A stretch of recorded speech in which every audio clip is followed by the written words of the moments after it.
There are 5 coaching skills every coach needs to master. The first skill is developing your own curiosity.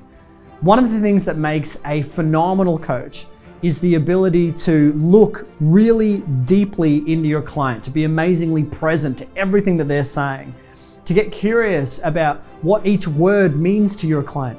One of the things that always blows me away is that we have different meanings for words. For example, someone might say the word love, but to them, love means something different to what love means to you. And so if you're curious enough, you'll ask more questions. Curiosity is the driver to understand each other more.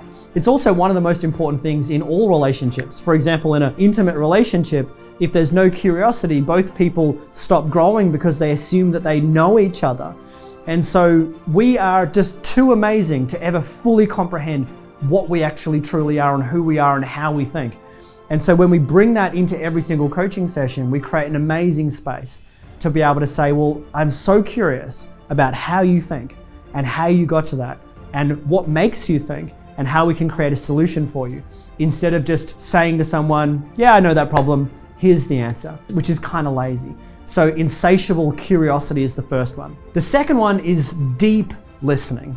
Now there's listening, but I don't think most people listen at all. Listening is not listening just so you wait for that person to stop speaking so you can quickly give them solution.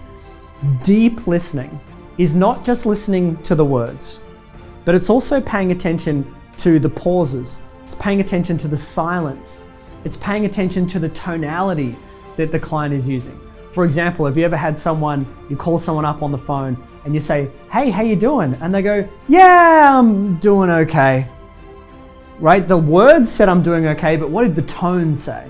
The tone said, I'm a little bit off, I'm not having the best day. So we want to listen and pay attention to absolutely everything that's going on for the client. The third thing is learn to sit in the silence. Now, this is a very important thing for a coaching session, and we tend to not learn how to do this in social situations. So in a social situation, silences are usually awkward, and most people are really good at filling the silence. Say, for example, you're with someone and one of the people doesn't talk as much, the other person's just probably gonna fill the gap with all of their talking. Inside a coaching session, the silence is golden. The silence is a place where the client is thinking and creating transformation and creating change. So one of the things that I love to do in a coaching session is I'll ask my client a really great question, and then I'll give them space to answer it. And they'll have a think about it. And sometimes we'll just both sit in the silence, maybe about 30 seconds, and they're just thinking. Now, in a social situation, I might have the need to change that or add in another part of the conversation or say something else to remove the awkwardness of the silence. But in a coaching session, I'm thinking this is perfect. This is exactly where my client needs to be. Number 4 is learn to read body language. Body language is communicating a lot to us. Communication is about 50% body language. The rest is made up of tonality, which is about another 40-something%, and then the rest is words. So much of our communication is through our body language. One of the things that I'm always paying attention to in a coaching session is, for example, the color of my client's face. Now, what I mean by that is, do they go red? Do they go white? Was there a moment where they started to blush? Was there a moment where they looked like they heated up? Whenever there's emotional change, a lot of the time there's a color change inside the face as well. This is a very interesting thing to pay attention to because it tells me as a coach, something is happening for my client. And I want to be really present and tune in to what's happening for my client so I can really be there for them. We also want to pay attention to things like changes in the client's breathing. Sometimes their breath will speed up a little bit. They'll start to breathe a little bit more shallow when they're talking about something that is maybe has a bit more fear around it or they're really excited about. And also when a client gets into a space of breakthrough or calm, they tend to relax. Shoulders will start to drop. So we want to pay attention to what's happening for our client from a body language point of view.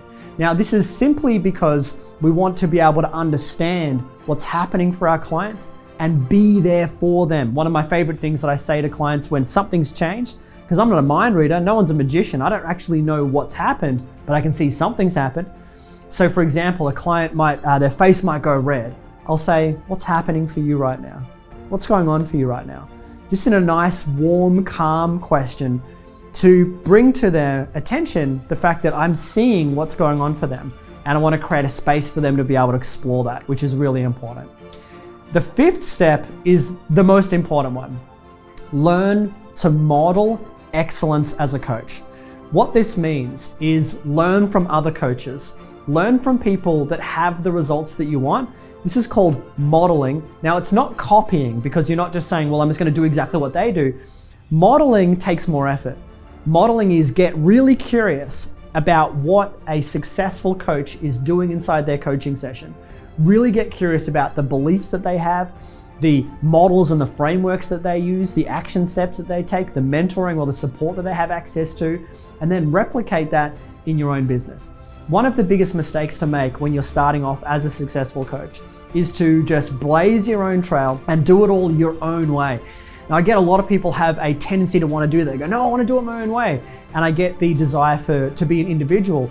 At the same time, the best way to become a successful coach is to study the successful people before you. Stand on the shoulders of the giants. It's the fastest way to be able to be your best so you can deliver the best service you possibly can to your clients and for yourself as well.